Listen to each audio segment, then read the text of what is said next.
गोरखपुर में नशे के खिलाफ सीएम योगी का बयान। नशा माफिया युवा पीढ़ी को निशाना बना रहे हैं। युवा स्मार्टफोन उपयोग सीमित रखें, अनावश्यक समय व्यय न करें, परिवार समाज राष्ट्र के प्रति उत्तरदायित्व निभाएं।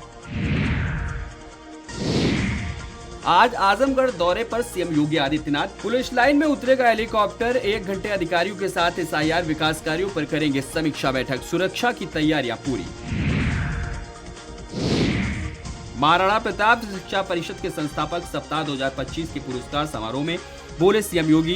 कहा, जो भी कार्यक्रम महाराणा प्रताप शिक्षा परिषद आज संचालित कर रही, ये अपने संस्थापकों के प्रति कृतज्ञता स्वरूप एक विनम्र श्रद्धांजलि तो है ही, साथ ही अपने समाज और राष्ट्र के प्रति हमारे उन उत्तरदायित्वों के निर्वहन का माध्यम है जो हमें हमारे कर्तव्यों का बोध करता है।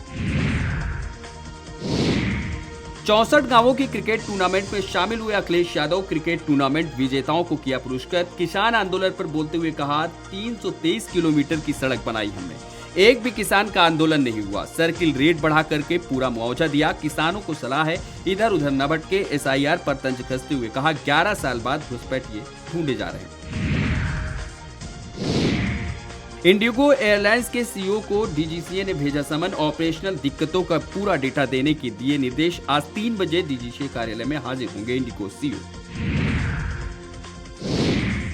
इंडिगो संकट पर दिल्ली हाईकोर्ट की सख्त टिप्पणी। केंद्र सरकार को लगाई फटकार। कोर्ट ने कहा, ऐसी स्थिति पैदा ही क्यों होने दी, आप इतने समय से क्या कर रहे थे, इस समय के लिए कौन जिम्मेदार है। साथ ही कोर्ट ने कहा कि दूसरी एयरलाइन ने किराया क्यों बढ़ाया। सुनवाई के दौरान केंद्र सरकार ने इंडिगो को निजी एयरलाइन बताया। कोर्ट ने कहा कि क्या डीजीसीए मंत्रालय के अधीन नहीं आता। समस्या के बाद ही सरकार ने क्यों कदम उठाया।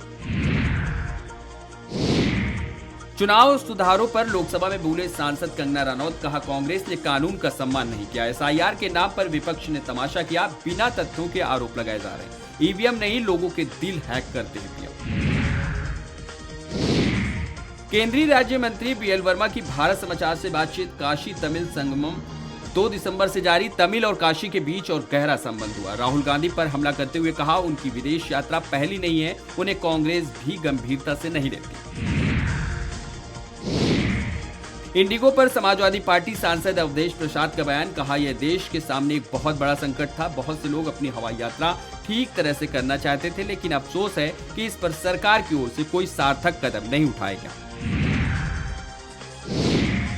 नेता विपक्ष राहुल गांधी का वोट चोरी को लेकर एक्स पर पोस्ट। कहा, भारत की जनता 3 सीधे सवाल पूछ रही। सीजीआई को ईसी चयन पैनल से क्यों हटाया, ईसी को लगभग पूरी कानूनी इम्यूनिटी क्यों दी, सीसीटीवी 45 दिन में नष्ट करने की जल्दबाजी क्यों, बीजेपी ईसी को वोट चोरी का औजार बना रही।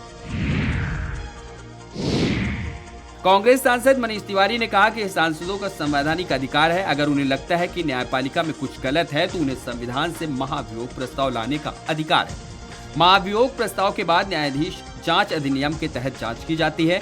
अगर जांच में सब कुछ ठीक पाया जाता है तो महाभियोग रोक दिया जाता है। अगर नहीं तो यह सदन में वापस चला जाता है। सदन में संबंधित न्यायाधीश को अपना पक्ष रखने का मौका दिया जाता है, या तो खुद आकर या अपने वकील के जरिए। यह एक संवैधानिक प्रक्रिया है। आप सांसदों को उनके संवैधानिक अधिकारों का इस्तेमाल करने से कैसे रोक सकते हैं।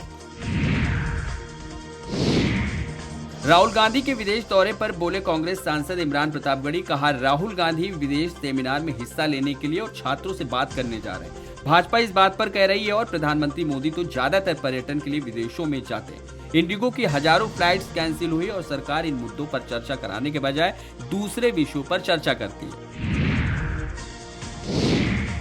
कांग्रेस सांसद रंजीत रंजन ने लोकसभा में नेता प्रतिपक्ष और कांग्रेस सांसद राहुल गांधी के विदेश दौरे पर कहा, देश में इतने गंभीर मुद्दे हैं, वंदे मातरम, प्रदूषण, चुनाव सुधार, इन सब मुद्दे को हटाकर इनको राहुल गांधी याद आते हैं।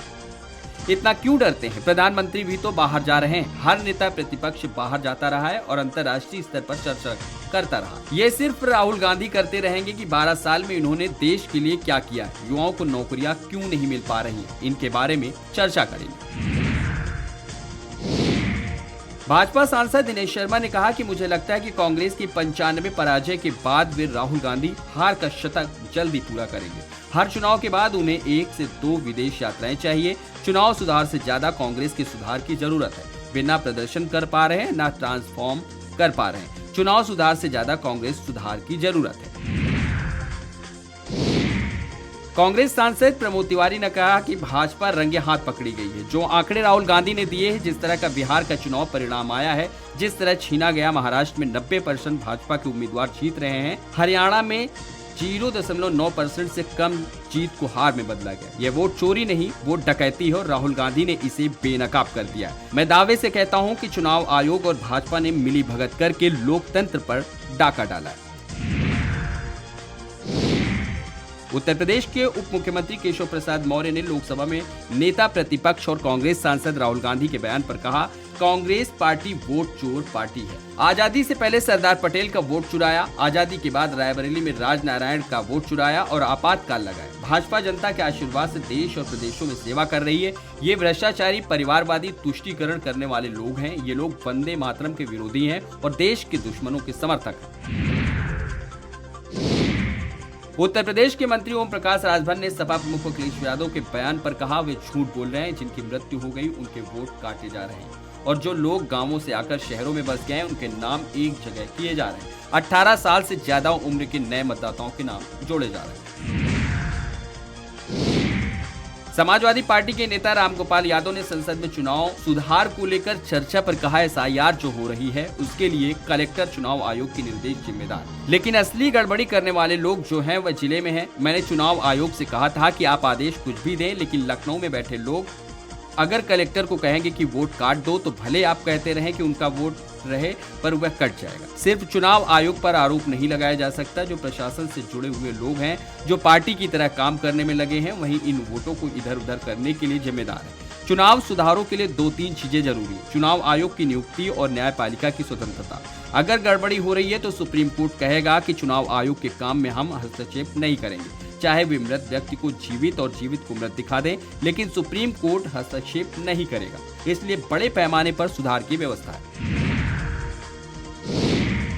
उत्तर प्रदेश सरकार के मंत्री ए.के. शर्मा ने एसआईआर पर कहा, एसआईआर हमारे कानून और नियमों की पवित्रता को बनाए रखने के लिए अवैध घुसपैठियों को बाहर भेजा जाना चाहिए, बाहर भेजा जाएगा।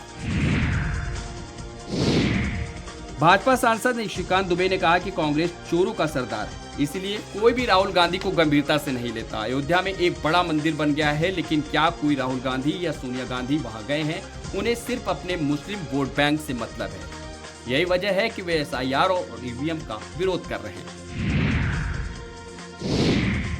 उत्तर प्रदेश के उप मुख्यमंत्री ब्रजेश पाठक ने समाजवादी पार्टी प्रमुख अखिलेश यादव के बयान पर कहा कि निर्वाचन आयोग और हम सब का कर्तव्य है कि चुनाव में शुचिता बरकरार रखने के लिए उन्हीं मतदाताओं, नागरिकों का मतदाता सूची में नाम हो जो भारत में मतदान के लिए अधिकृत है। हम सब कार्यकर्ता शुचिता, पारदर्शिता पूर्ण चुनाव के लिए बूथ पर जाकर गणना पत्र फॉर्म जमा करा रहे हैं। इसमें किसी को दिक्कत नहीं है। सिर्फ समाजवादी पार्टी अपनी संभावित हार को देखते हुए इस प्रकार का बयान दे रही है। कांग्रेस सांसद प्रियंका गांधी वाड्रा ने लोकसभा में नेता प्रतिपक्ष और कांग्रेस सांसद राहुल गांधी के विदेश दौरे पर कहा, मोदी जी अपने काम का लगभग आधा समय देश के बाहर बिताते हैं, तो वे विपक्ष के नेता के दौरे पर सवाल क्यों उठा रहे हैं? समाजवादी पार्टी प्रमुख अखिलेश यादव के निशाने पर फिर आई ईवीएम। कहा, हम सब पूरे देश के लोग चाहते हैं कि चुनाव बैलेट से हो। अगर लोकतंत्र बचाने के लिए कुछ हो सकता है तो बैलेट से वोटिंग होनी चाहिए। दुनिया के सभी विकसित देश, अमेरिका, जापान, जर्मनी बैलेट अपना रहे हैं, क्योंकि उनके देशों में भी ईवीएम पर सवाल उठे थे। जर्मनी कोर्ट ने आदेश दिया है कि अगर ईवीएम से वोटिंग हुई तो उसे असंवैधानिक माना जाएगा। तो भाजपा को ईवीएम हटाने में क्या दिक्कत है? कुंदरकी उपचुनाव और मीरापुर चुनाव में पुलिस ने साधारण कपड़े पहनकर वोट डाले। अगर मैं जो कह रहा हूं वह गलत है तो सीसीटीवी जनता को दिखा दे।